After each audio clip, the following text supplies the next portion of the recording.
Hermosísimo canto que me hace recordar las palabras de Jesús al apóstol Pedro cuando le dijo: lo que hoy hago no lo entiendes, pero lo entenderás. Bienvenidos al último mensaje de la serie ¿Qué hago con mi dolor? Y espero que esta semana que pasó hayan tenido una gran experiencia de encuentro con Dios, de cómo podemos llorar, lamentar nuestras pérdidas. Ya vimos que es bastante saludable, y hoy en este último mensaje quisiéramos hablar de adentro hacia afuera. Cuando Dios ha hecho cambios en nuestra vida, cuando nos ha transformado, entonces se supone que tenemos que convertirnos en catalizadores, en personas de bendición. ¿Por qué? Porque el sufrimiento es la mejor plataforma para ser escuchados acerca de lo que Dios puede hacer en nuestras vidas. Hay una interesantísima porción, y es del apóstol Pablo cuando escribe su carta a los Gálatas en el capítulo 3, en el versículo 4. Fíjense qué fuerte advertencia, y yo quisiera en este último domingo de este mensaje dar esta misma advertencia a ustedes con todo mi amor. El versículo 4 dice: ¿acaso han pasado por tantas experiencias en vano? No puede ser que no les hayan servido para nada. No puede ser que no les hayan servido para nada. Y de lo que vamos a hablar el día de hoy es precisamente de eso. Cómo las experiencias de dolor que hemos vivido, que hemos enfrentado, las que seguiremos viviendo, cómo podemos aprender de ellas. Porque me dejan decirles algunas cosas. La mayoría de la gente desperdicia sus sufrimientos, y lo digo con mucho dolor, pero la mayoría de la gente desperdicia su dolor, no se beneficia de sus problemas, no cosecha cosas buenas de sus heridas, no sacan provecho de su adversidad. La mayoría de las personas no aprenden nada después de las pérdidas, no mejora por las lesiones, y la mayoría de la gente, en pocas palabras, nunca aprovecha su dolor. Y me encantaría en este mensaje final poder dejar en sus corazones la maravillosa posibilidad de que todo el dolor y el sufrimiento que has estado viviendo puede ser completamente utilizado por Dios para llevar bendición a las personas que te rodean. Y lo que quiero que hagamos el día de hoy es ver cómo Dios quiere usar y puede usar cualquier dolor por el que estés pasando, emocional, físico, relacional, financiero, espiritual, cualquier área de tu vida. Dios puede usar tu dolor en tu vida para moverte hacia los propósitos de Dios. Y de eso es de lo que voy a hablar para cerrar el mensaje y esta serie maravillosa que hago con mi dolor. Yo sí quisiera que ustedes fueran de los que aprendieran y fueran de los que aprovecharan los dolores, las circunstancias difíciles en sus vidas. Y mientras estoy leyendo este pasaje de Gálatas 3, versículo 4, mi pregunta, y no necesitas decirlo abiertamente, no digas sí, no, solamente piénsalo: ¿has crecido debido a tu dolor? ¿O has desperdiciado miserablemente tus tiempos de prueba? ¿Has avanzado hacia el camino donde Dios quiere que tú estés? ¿O has tenido dolor en tu vida y nunca has hecho ninguna diferencia? Y quizá algunos me digan: bueno, pastor, ¿y cómo se crece? ¿Qué puedo hacer? ¿Cómo puedo aprovechar mi dolor? ¿Cómo puedo crecer en medio de cualquier circunstancia? Y la buena noticia que tengo para ustedes es que podemos aprender en el dolor sin importar la edad. Y el dolor puede ser utilizado para 5 propósitos en tu vida. Así que toma nota, abre mente, abre corazón, abre tu Biblia, ¿verdad? Porque vamos a descubrir 5 buenas razones que pueden ser utilizadas para que tú seas un canal de bendición a las personas que te rodean. Número 1, toma nota por favor: puedo usar mi dolor en primer lugar para acercarme a Dios. Puedo usar mi dolor para acercarme a Dios. ¿Saben que cuando algo malo sucede en la vida, tienes una opción? Puedes correr hacia Dios o puedes huir de Dios.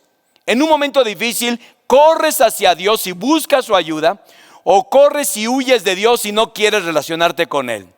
Ahora déjenme decirles, porque estamos en semanas difíciles con esto de la guerra en Medio Oriente, ¿qué piensan ustedes? Cuando nos enteramos de los asuntos de la guerra y todas las implicaciones para el mundo entero, obviamente la gente en momentos así, en un acto terrorista, en una pandemia, en un dolor, en un huracán, en un terremoto, ¿qué es lo que hace la gente? ¿Verdad que busca a Dios inmediatamente? ¿Verdad que esa es como la tendencia o la naturaleza? Porque por instinto volteamos hacia Dios.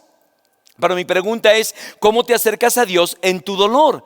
Le dices cómo te sientes, le clamas, discutes con Él. Ya vimos todo este proceso a través de tus 8 mensajes. Primero estás en este estado de shock, de tristeza, de lucha. Luego finalmente te rindes y entonces puedes ir delante del Señor y buscar su bendición. De hecho, en 2 Corintios 1, versículos 8 al 10, el apóstol Pablo hizo lo siguiente. Fuimos oprimidos y agobiados más allá de nuestra capacidad de aguantar y hasta pensamos que no saldríamos con vida. Verso 9, de hecho esperábamos morir, pero como resultado dejamos de confiar en nosotros mismos y aprendimos a confiar solo en Dios. Esto es lo que estoy hablando. Entonces hay un antes y un después.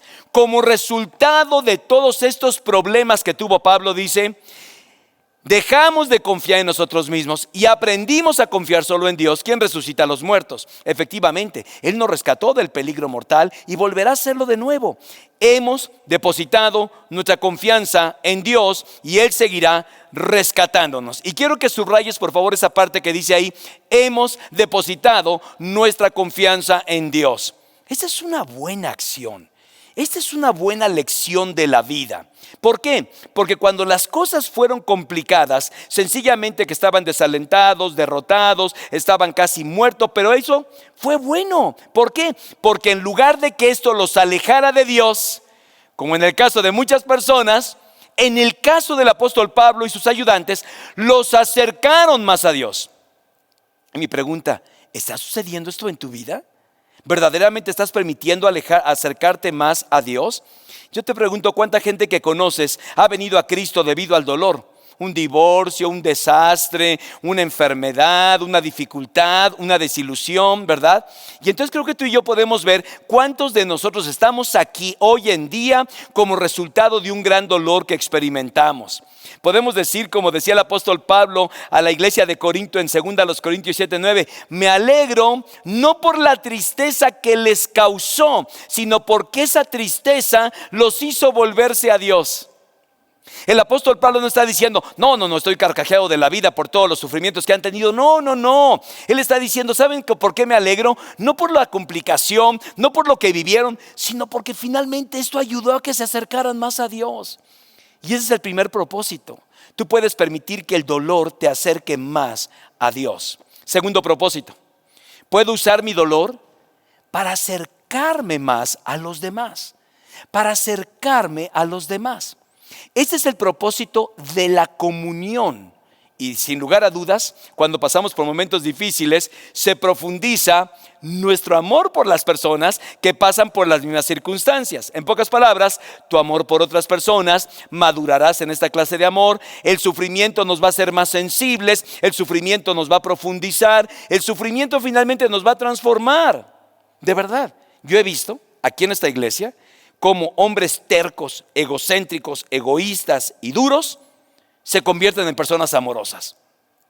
Claro, pasaron por el exprimidor de la vida, pasaron por circunstancias complejas y esto les permitió abrirse y ser transformados, y esto fue la bendición después de ver una tragedia. Dios dice, yo puedo usar el dolor para acercarme no solamente a mí, acercarte a mí, sino también para que te acerques a los demás. De hecho, esto tiene que ver con los grupos pequeños. Déjenme decirles rápidamente, a manera de corolario, que hay 4 niveles de comunión en un grupo pequeño. Nada más para que tomen nota, desde el más superficial hasta el más profundo. El nivel más superficial en un grupo pequeño es compartir. Compartimos alimentos, compartimos peticiones de oración, compartimos gratitudes, etc. Si quieres profundizar más, estudian juntos la Biblia. Este es un nivel más profundo. Es lo que hacemos en los grupos pequeños. Estudiamos la palabra de Dios para crecer en el conocimiento de Él. El tercer nivel es el servicio. Es cuando el grupo no solamente está ahí para comer galletas y tomar agua, está ahí para hacer algo más. Estudia la Biblia y además busca maneras de servir a otros. Y entonces vienen aquí y dicen, oigan, ¿en qué podemos servirles? En la bienvenida, ayudando en la producción. ¿En qué podemos ayudarles? Estamos listos, se llama servicio. Y el cuarto de los niveles de comunión es el sufrimiento. Es el más profundo. es el más profundo de todos. La comunión del sufrimiento. Ya cuando en la comunión del sufrimiento estás dispuesto a ser vulnerable. Corres el riesgo de ser vulnerable y compartir lo que estás sintiendo y pasando. Gálatas 6, versículo 2 dice: ayúdense cuando se encuentren en problemas, pues así estarán cumpliendo la ley de Cristo. ¿Y cuál es la ley de Cristo? Ama a tu prójimo como a ti mismo. Querido, si no estás yendo a un grupo pequeño, va a ser algo difícil que puedas aplicar el segundo mandamiento, porque aquí aplicamos el primer mandamiento: amar a Dios, y hemos cantado y hemos alabado al Señor, hemos tenido un tiempo maravilloso de adoración. Y claro, tenemos algo de la bienvenida, nos saludamos, que Dios los bendiga y ahí nos vemos. Pero en los grupos pequeños podemos interactuar unos con otros, y sobre todo cuando entramos en la faceta del sufrimiento. Solo quiero decirte que el dolor, si lo permites, te enseñará a amar realmente. Por eso amamos a los hijos, por lo que nos cuestan, por lo que hemos sufrido por ellos, por lo que hemos dado por ellos, por las renuncias que nosotros hemos hecho para que ellos sean mejores personas. Por eso los amamos intensamente, porque el dolor, si tú lo permites, te enseñará cómo amar realmente. Porque el amor es más que chocolates y más que flores y más que tarjetas de enamorados. El verdadero amor funciona cuando pasamos por algún momento difícil. El tercer propósito del dolor es: puedo usar mi dolor para ser más como Cristo. Y este es un tema que hemos platicado desde hace mucho tiempo. De hecho, ustedes saben, bueno, algunos de ustedes, que escribí un libro hace muchos años que se llama Elige lo mejor. Y le puse un subtítulo: Dios está más interesado en lo que eres que en lo que haces. Estoy considerando seriamente volver a reeditar este libro, porque sin lugar a dudas fue de mucha bendición para muchos de los que lo leyeron en aquellos entonces. Pero hablamos acerca de esta propuesta de Dios de formar a Cristo en nosotros por medio del dolor, por medio de las circunstancias difíciles. Y eso es lo que sucede. ¿Cómo lo aprendes? Lo aprendes en tiempos difíciles. Por ejemplo, Gálatas, donde se habla del fruto del Espíritu Santo: amor, gozo, paz, paciencia. Estas 9 cualidades, ¿cómo se aprenden? En tiempos difíciles. De hecho, eso lo dijimos semanas atrás. El propósito número 1 de Dios es que tú seas como Jesús, es decir, más amoroso, más amable, más sincero, más reflexivo, que tengas un carácter como Él, íntegro, generoso, humilde. Entonces, Dios va a hacerte más como Jesús, a llevarte por las cosas que también vivió Jesús. A ver, pensemos en algunas preguntas posibles y ayúdame con sus respuestas. ¿Hubo ocasiones cuando Jesús se sintió solo? Sí, ¿verdad? Ok, habrá ocasiones en que tú te sientas solo. Segunda pregunta: ¿hubo ocasiones en que Jesús se sintió profundamente incomprendido? Claro, y así tú también te has sentido incomprendido.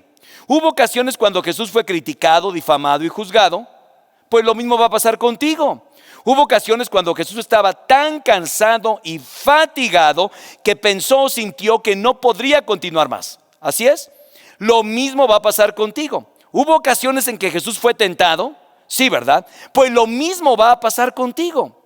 Tengo una pregunta: ¿por qué crees que Dios va a escatimarte a ti si no escatimó a su propio Hijo, sino que lo entregó por todos nosotros? Así que si alguno dice: no, en el momento que te eres cristiano, todo miel sobre hojuelas, te va a ir de maravilla. A ver, tranquilo, tiempo. No es pare de sufrir, aquí no creemos eso.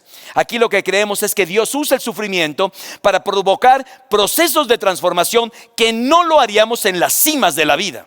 Lo hacemos en los valles, lo hacemos en la oscuridad, lo hacemos, como dijimos hace algunas semanas, en las noches oscuras del alma. Ahí es donde verdaderamente descubrimos lo que Dios quiere para nuestra vida. ¿Por qué crees que Dios va a escatimarte si no escatimó a su propio Hijo? Es más, la Biblia dice en Hebreos capítulo 5 versículo 8: aunque era hijo de Dios, Jesús aprendió obediencia por las cosas que sufrió. Quiero que se queden con esta frase: Jesús aprendió obediencia. Dice entonces que Jesús, por medio del sufrimiento, aprendió a obedecer más, a hacer las cosas que eran más difíciles. ¿Y cómo vas a aprender a hacer las cosas más difíciles? Del mismo modo, a través del sufrimiento. Y siguen diciendo los versículos 8 y 9 de Hebreos 5: por las cosas que sufrió, Dios lo hizo perfecto, y Jesús llegó a ser la fuente de salvación eterna para todos los que le obedecen. Ahora, ¿qué significa esto? ¿Que no acaso era perfecto? La palabra perfecto aquí es completo. ¿Qué quiere decir esto? Que a través de los sufrimientos que Jesús tuvo, llegó a completar todo el proceso de entendimiento de nuestra experiencia como seres humanos. Por eso, bien lo decía Hebreos, no tenemos un sumo sacerdote que no pueda compadecerse de nuestras aflicciones, sino uno que fue tentado en todo, pero sin pecado. Así que tú y yo podemos acercarnos plenamente. El modelo a seguir es Jesús. No soy yo, ninguno de los líderes, ninguno de ustedes, ningún evangelista, nadie. El modelo a seguir es Jesús. Por eso estudiamos la vida de Jesús, amamos la vida de Jesús. ¿Por qué? Porque Él es el modelo por excelencia. Fíjense, dice la palabra en 2 Corintios 7:11, y Pablo felicita a los corintios, a los creyentes aquí en Grecia, que habían manejado mucho dolor en sus vidas. Fíjense lo que dice el texto. Fíjense, esta tristeza que provino de Dios, hay tristeza que proviene de Dios y hay tristeza que proviene del mundo. Muchos de ustedes están tristes, no por la tristeza que viene de Dios, sino por la tristeza del mundo. Es que mi coche, es que no me he casado, es que no me están ascendiendo, es que mi jefe es un tirano, es que el ambiente tóxico donde yo vivo, donde yo trabajo, esa es la tristeza del mundo. Hay una tristeza que proviene de Dios, y dice el apóstol Pablo, produjo en ustedes preocupación, el deseo de disculparse, indignación, temor, vehemencia, celo y deseos de hacer justicia.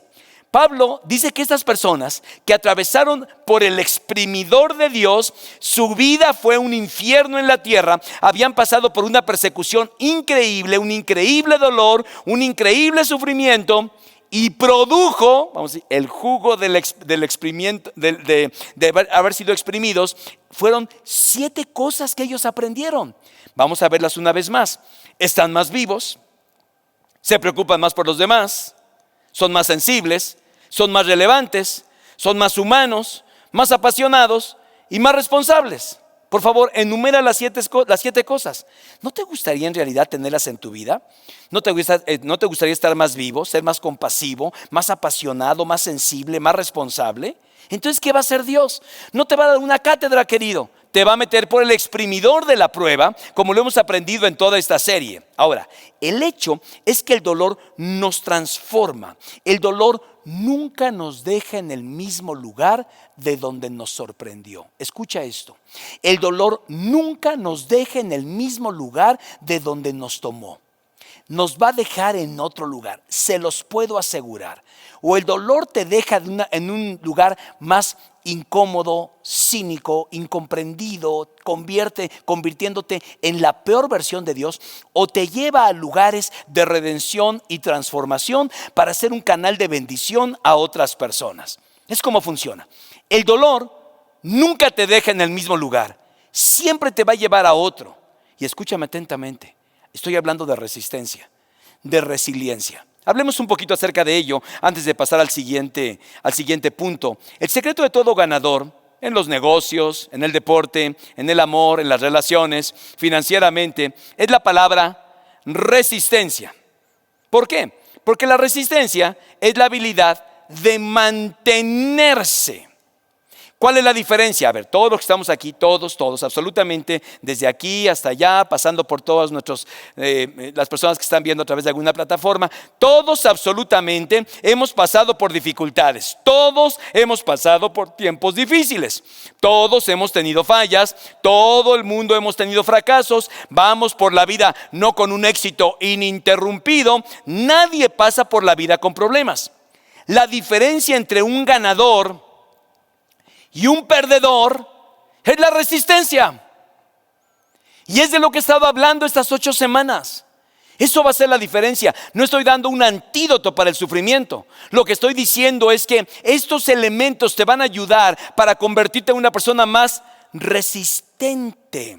Déjame decirte qué hacen los perdedores. Los perdedores construyen una pared y llenan el foso y levantan un puente y construyen una prisión autoimpuesta en la cual ahí se queda su corazón y se convierten en personas retraídas. Esto es lo que hacen los perdedores. Los ganadores tienen resistencia. Los ganadores siguen y siguen y siguen y siguen y perseveran. Yo pienso que más que cualquier otra cualidad, yo quiero que desarrolles resistencia en tu vida. ¿Y sabes por qué? Porque la vida es difícil, querido. Yo creo que todos estamos de acuerdo con ellos. Es difícil. Y puedes dejar que te golpee y te puede tirar y quedarte ahí el resto de tu vida y luego morir. o Dios puede llevarte a existir y a convertirte en una mejor persona. Ahora, ¿cómo obtengo resistencia, pastor? Me encantaría correr un maratón. ¿Cree que con pura comida lo puedo? No. Si me tomo unos batidos energéticos, no. Y son importantes. Pero no solo eso. Si quieres correr una carrera de 5 kilómetros, de 10 kilómetros, un maratón o un Ironman, tienes que moverte, querido.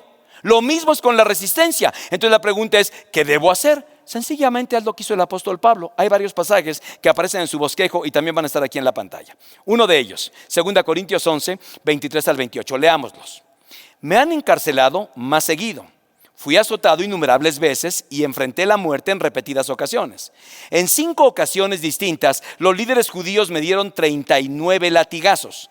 3 veces me azotaron con varas. Una vez fui apedreado. 3 veces sufrí naufragios. Una vez pasé toda una noche y el día siguiente a la deriva en el mar. He estado en muchos viajes largos. Enfrenté peligros de ríos y de ladrones. Enfrenté peligros de parte de mi propio pueblo, los judíos, y también de los gentiles. Enfrenté peligros en ciudades, en desiertos, en mares, y enfrenté peligros de hombres que afirmaban ser creyentes pero no lo son. He trabajado con esfuerzo y por largas horas soporté muchas noches sin dormir. He tenido hambre y sed y a menudo me he quedado sin nada que comer. He temblado de frío sin tener ropa suficiente para mantenerme abrigado. Además de todo eso, a diario llevo la carga de mi preocupación por todas las iglesias. ¿Y tú me decías que tenías problemas? Hay veces que nosotros tenemos un mal día, tenemos una mala semana y ahí estamos tirándonos en el piso y recorriendo los laberintos de la vida, lamiendo nuestras heridas, querido. Esos sí son problemas serios. ¿Quieren ver otro? 2 Corintios capítulo 4 versículos 8 al 10. Por todos lados nos presionan las dificultades, pero no nos aplastan. ¿Se acuerdan que he explicado este pasaje? Estamos perplejos, pero no caemos en la desesperación. Somos perseguidos, pero nunca abandonados por Dios. Somos derribados, pero no destruidos. Mediante el sufrimiento, nuestro cuerpo sigue participando de la muerte de Jesús para que la vida de Jesús también pueda verse en nuestro cuerpo. ¿Se acuerdan que les dije, ¿de qué lado de la coma vives? Hay muchos de ustedes que viven antes de la coma. Leo, perplejos, desesperados, perseguidos, derribados. Eso es vivir antes de la coma. Y dice el texto, perplejos, pero no caemos en la desesperación. Perseguidos, pero nunca abandonados por Dios. Derribados, pero no destruidos. Y mediante el sufrimiento nuestro cuerpo sigue participando de la muerte de Jesús. ¿Qué es lo que llama una persona resistente? ¿Cuál fue el secreto de la resistencia de Pablo? De su determinación, de su resiliencia, de su habilidad de recuperarse sin importar lo malo que había pasado en su vida. Y la respuesta es simple. Se llama perspectiva. Y lo que he intentado hacer por medio del libro y por medio de esta serie de mensajes es que cambies tu manera de ver la vida para siempre. Él tenía una manera fantástica de ver las cosas. No los vio desde una perspectiva mundana, los vio con una perspectiva divina, desde una visión contemporánea, y no solamente contemporánea, sino eterna. Vio su vida a la luz de la eternidad al darse cuenta que esta vida solamente era una preparación para la próxima. Así que dijo, no importa cuál sea el problema, es solo temporal, pero las recompensas son eternas. Ahora, querido, tú puedes manejar un dolor increíble si ves propósito en él. Si no ves propósito, no vas a ser resistente. Te vas a desanimar a la primera. Pero si ves un propósito, verás la mano de Dios. Que Dios lo está usando para acercarme a Él. Que Dios está usando para que yo me acerque a las personas. Que Dios lo está usando para ser más como Cristo. En pocas palabras, entonces obtiene resistencia. ¿Vemos un pasaje más? 2 Corintios 4, 16 al 18. Por eso no nos desanimamos, pues aunque por fuera nos vamos deteriorando, por dentro nos renovamos día a día. Lo que sufrimos en esta vida es cosa ligera que pronto pasa, pero nos trae como resultado una gloria eterna mucho más grande y abundante, porque no nos fijamos en lo que se ve, sino en lo que no se ve, ya que las cosas que se ven son pasajeras, pero las que no se ven son eternas. ¿Qué está diciendo aquí Pablo? Yo no veo mis problemas. Yo no veo mi dolor, no veo mis dificultades. Yo veo más allá de eso, que algún día seré altamente recompensado por el Señor.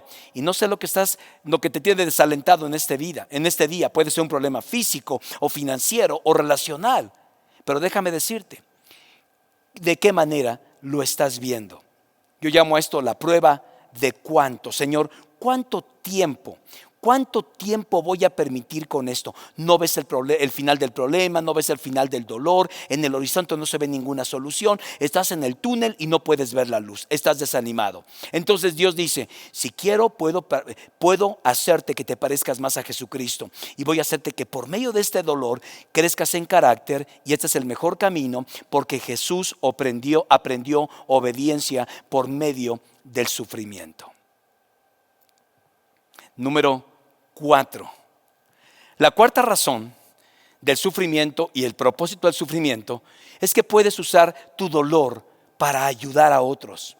Puedes usar tu dolor para ayudar a otros. Y este es el propósito del servicio. Se llama el servicio redentor, el sufrimiento redentor. Es cuando les beneficia a otras personas, y es el más alto y el mejor uso de tu dolor. ¿Y sabes por qué?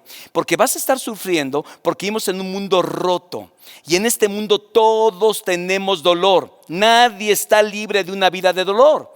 Si vas a tener dolor y sabes que lo vas a tener, ¿por qué no obtienes por lo menos algo del crédito por él? Te explico.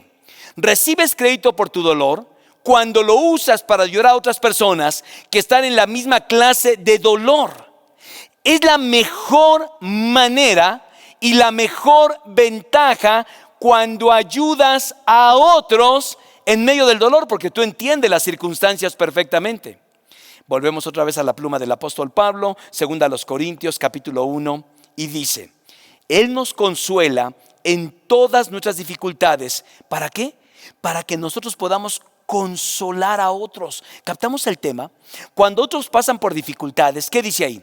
Podremos ofrecerles el mismo consuelo que Dios nos ha dado a nosotros. Pues cuanto más sufrimos por Cristo, tanto más para Dios nos colmará de su consuelo por medio de Cristo. Aun cuando estemos abrumados por dificultades, es para el consuelo y la salvación de ustedes. Pues cuando nosotros somos consolados, ciertamente los consolaremos a ustedes. Entonces podrán soportar con paciencia los mismos sufrimientos que nosotros. Esto es un sentido común básico. A ver, yo te pregunto, ¿quién puede ayudar mejor a una madre soltera que está luchando que otra madre soltera que sabe lo que es criar y sacar a una familia adelante? ¿Quién puede ayudar mejor a niños o a padres que están teniendo un niño especial, un niño difícil, que otros padres que han pasado a través de la misma experiencia? ¿Quién puede ayudar mejor a una persona que está pasando por una enfermedad crónica que otra persona que ha pasado exactamente por lo mismo?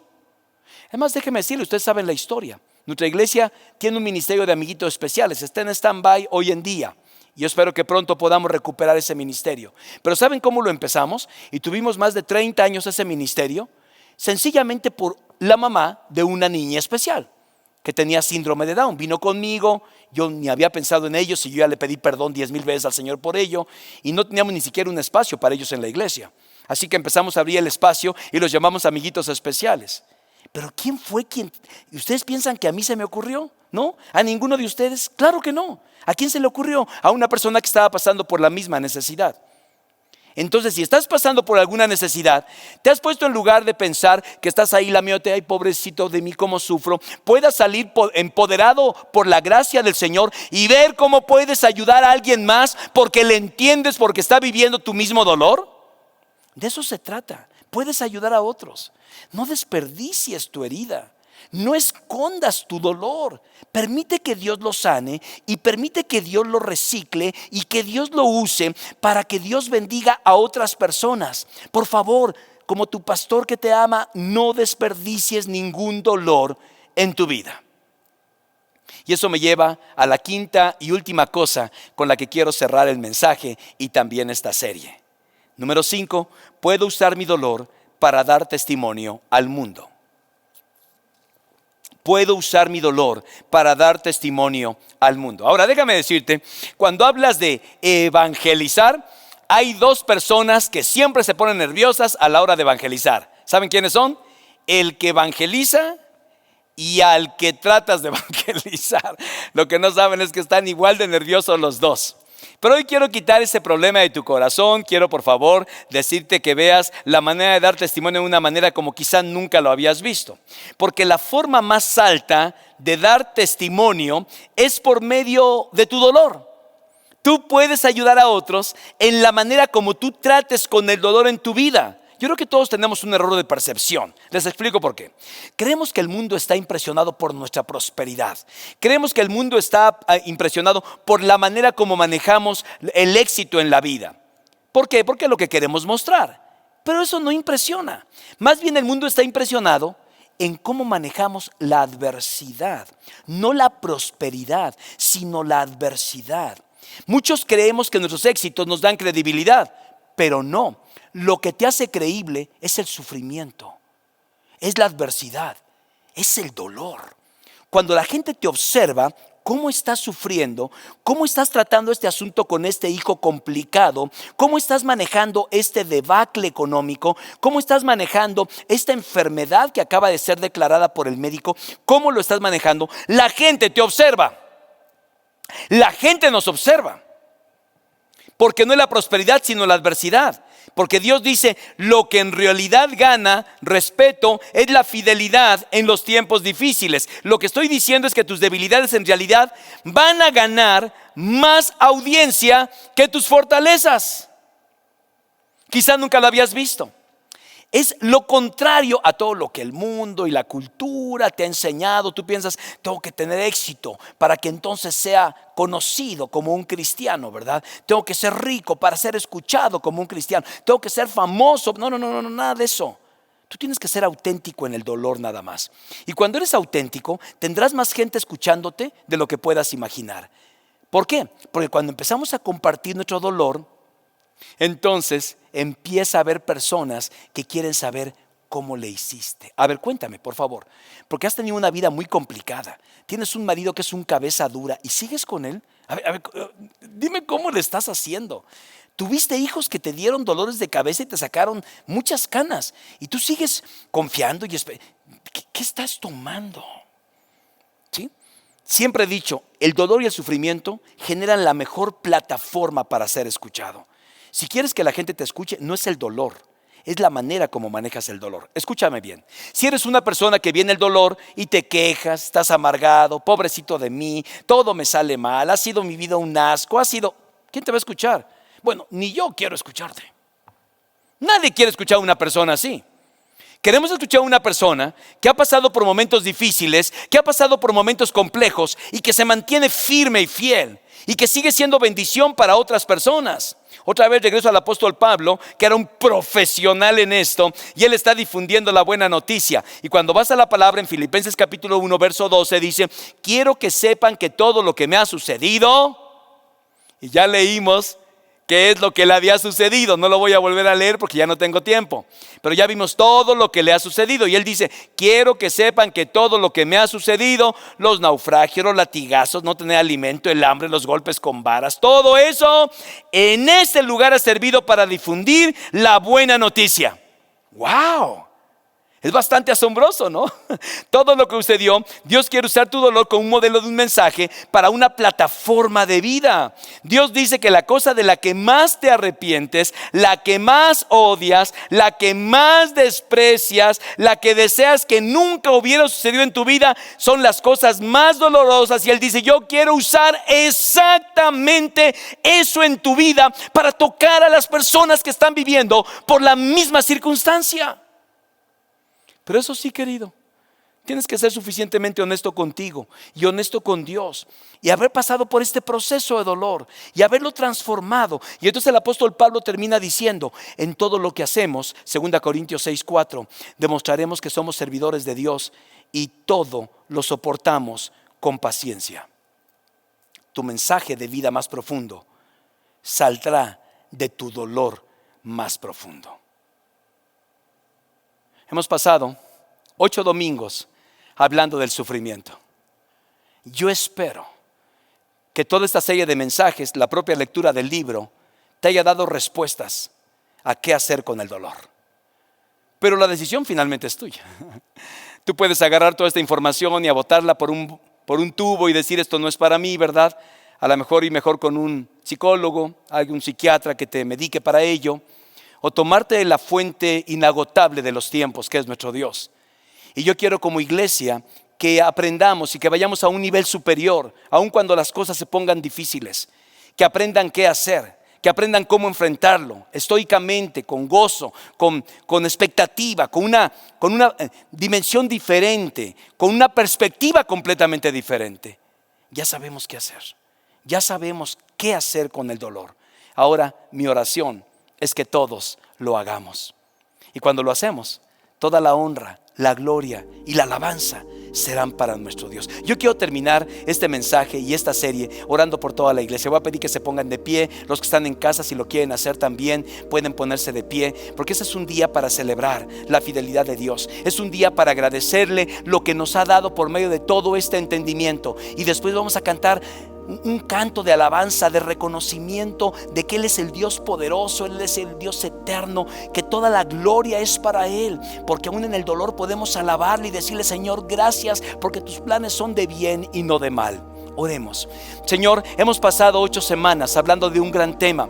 ¿Qué piensas tú por medio de tu palabra a través del dolor? ¿Cuál es tu respuesta, Señor? Y hemos recibido muchísima palabra tuya, Señor, que queremos ahora vivir. Quiero pedir por tu iglesia, quiero pedir por los hombres, las mujeres, los matrimonios, los jóvenes, los adolescentes, los niños, los hombres, las mujeres, todos, Señor, los que formamos parte de esta gran comunidad, porque queremos ser personas que vean el sufrimiento y el dolor de una manera completamente diferente. Por favor, cambia nuestra manera de ver las cosas, cambia nuestra visión, abre nuestros ojos para ver lo que tú estás haciendo en nuestras vidas. Y mientras lo haces, nosotros estaremos cantando y alabando tu nombre, Señor, porque tú estás sentado en tu trono, gobernando por encima de todo, y tú estás cerca de los quebrantados de corazón y estás cerca de los que tienen el espíritu destrozado. Por eso vienes para levantarnos y restaurarnos, y por eso hoy te bendecimos. Yo te agradezco, Señor, por la bendición que me has dado de compartir esto que durante años he estado pensando respecto al sufrimiento. Que tu palabra sea un bálsamo para sanar nuestros corazones. Oramos en el nombre de Cristo el Señor, y todos decimos amén y amén. Cantemos con gozo a nuestro Dios.